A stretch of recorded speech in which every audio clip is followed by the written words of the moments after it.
هنعمل كفتة الحاتي بمفروم اقتصادي ولا يخطر على بال حد، يعني لا كندوز ولا ضاني.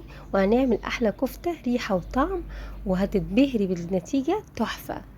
تقدري تعمليها سندوتشات او تاكليها مع رز بخلطة تحفة وجميلة. اول حاجة عندي كيلو لحم مفروم، والمفروم هنا حاجة ما تخطرش على بالك، مفروم جملي. مفروم جملي اقتصادي وحلو على قد الايد، وهنعمل منه احلى كفتة. كيلو المفروم هضيف عليه تفل بشر بصلتين مصفية منه المية، وكمان فلفلاية مفرومة. وهنا كان الفلفل مش كان حامي، ممكن تستبدليه بالفلفل الرومي الأحمر، هيدي لون حلو وطعم حلو قوي. وكمان هضيف معلقة بهارات لحمة أو كفتة، ومعلقة كبيرة برضك بابريكا،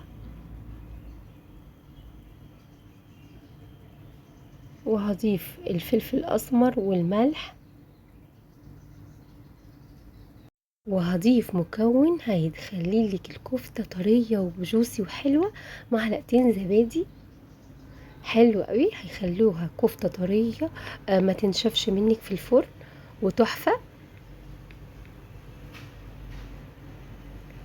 كنت تضيفي معلقة صغيرة بيكنج باودر، بس انا ما ضفتش.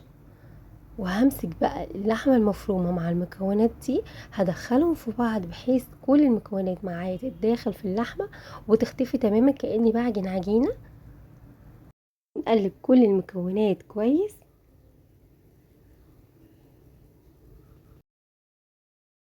ودي اهم خطوة، لان احنا كده بنعمل اللحمة المفرومة عرق، بحيث لما نيجي نصبحها ونحطها في الفرن ما تفكش معانا لغاية ما نوصل لملمس حلو وناعم. هنشوفه هيبقى عامل معايا ازاي.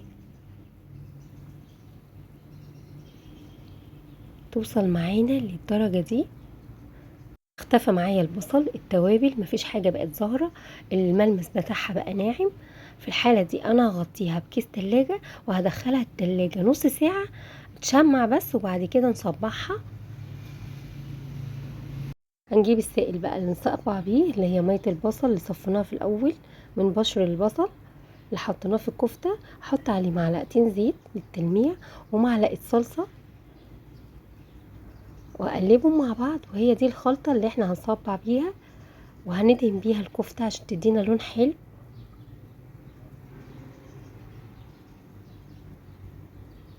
بقى معانا جاهز والكفتة بتاعتنا جاهزة.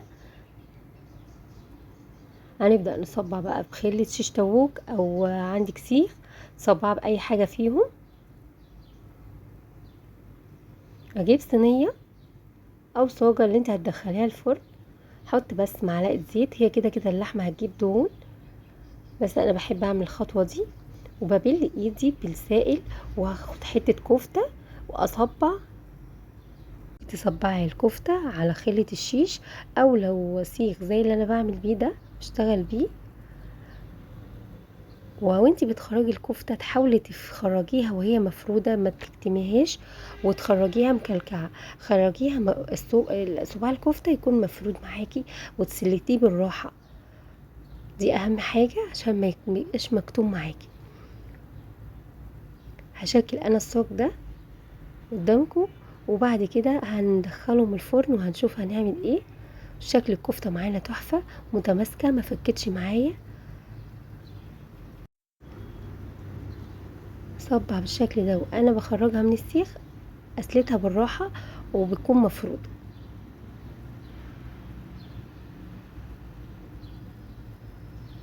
تحفة، احلى من كفتة بره بكتير، اقتصادية جميلة.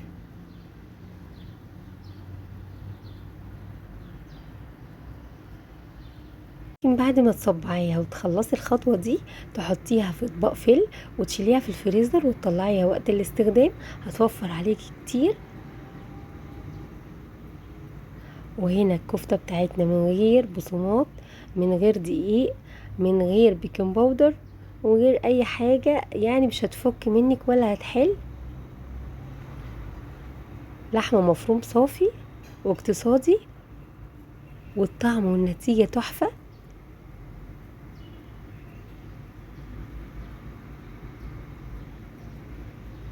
عملت كمية حلوة قوي من الكيلو. اهم حاجة وانا بسلتها من السيخ افردها وهي بتطلع بالشكل ده. وبعد ما خلصت الكمية هجيب السائل اللي انا عملت بيه وصبعت بيه اللي هو فيه المية البصل ومعلقة الصلصة، هدهن بيها الصوابع بالشكل ده